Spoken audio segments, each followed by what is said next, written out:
Chemoman is renowned for providing a mnemonic technique to memorize major side effects associated with chemotherapy and other cancer treatments. Here is an illustration of Chemoman for reference. In Chemoman's depiction, the letter B represents bleomycin, busulfan. The letter B represents lungs, resemble lungs, symbolizing the bleomycin and busulfan can lead to pulmonary fibrosis.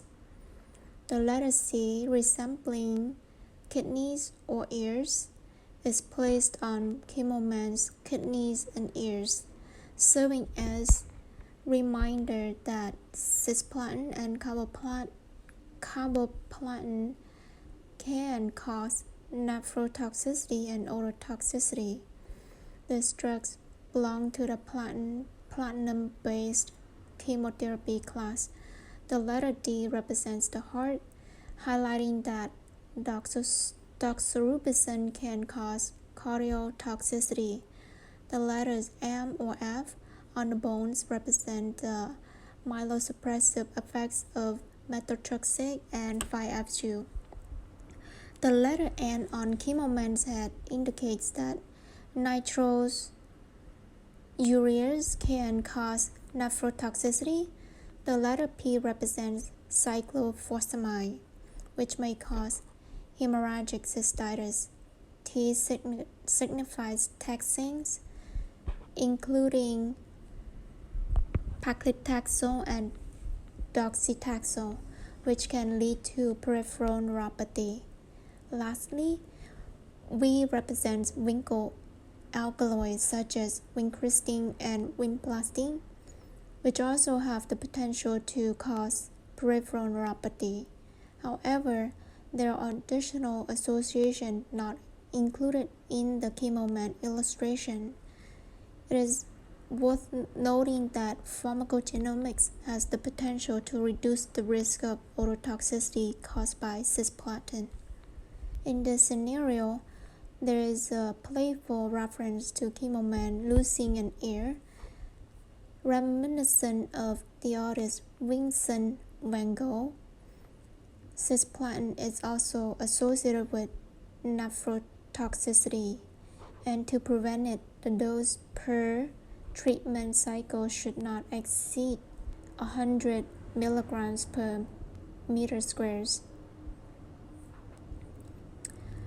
Make sure to remember that it is per cycle, not per lifetime dose. Cisplatin-induced ototoxicity is a significant concern for many cancer patients, and there have been published studies addressing its treatment. For instance, sodium disulfate has shown promise in mitigating cisplatin-induced ototoxicity. By employing pharmacogenomics, the number of individuals benefiting from cisplatin treatment without enduring permanent hearing loss can potentially be increased.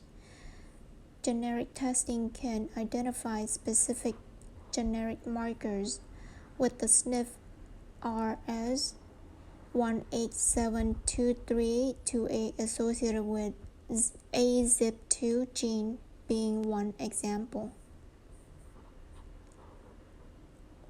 Just in case some of the listeners don't know, pharmacogenomics, which involves studying how an individual's genetic makeup influences their response to medications, can play a role in reducing the incidence of cisplatin-induced ototoxicity.